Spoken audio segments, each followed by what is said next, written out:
And I think this is a pretty interesting comment. Kimberly Wilson, I'm hearing some players are opting out. I haven't heard any definites on players opting out, but I think it's very interesting with the whole opt out option for guys having to really make a decision and figure out what's best.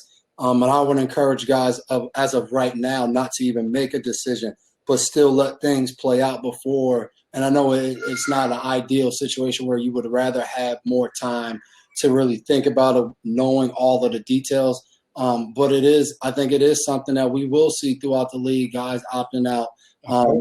And I think both of us have talked about it, though. You don't know what you're going to do, but you want to have all the information before you start saying, I'm definitely doing this or I'm definitely doing that. And it'll be interesting the next couple of days as more information comes out.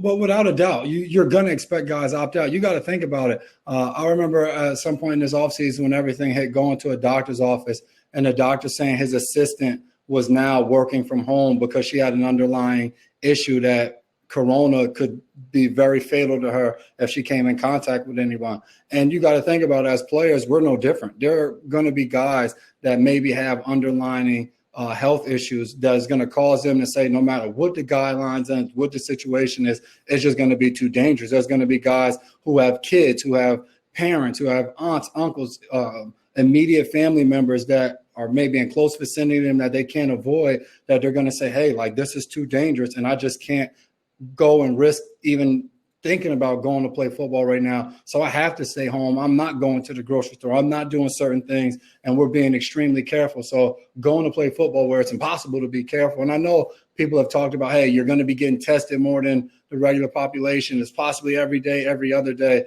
which is amazing. But it's at the same time, I can go into the building. Me and you can walk in this morning and be tested, and it may take 24 hours before we get those results back. So we clear it. We're all in the building. Even if we're tested daily, that time it takes for us that we go home, somebody possibly goes out to eat, somebody possibly has a friend or a family member fly in from out of town coming to visit them. You don't know what it can take. And then the next day you show up to the building, you may get tested that day, but then you're not getting those results for another probably 20, 24 hours. And you're still in the building and you're still amongst everybody, which possibly, if you're positive, could be spreading germs. But I guess we can go on about this all day. But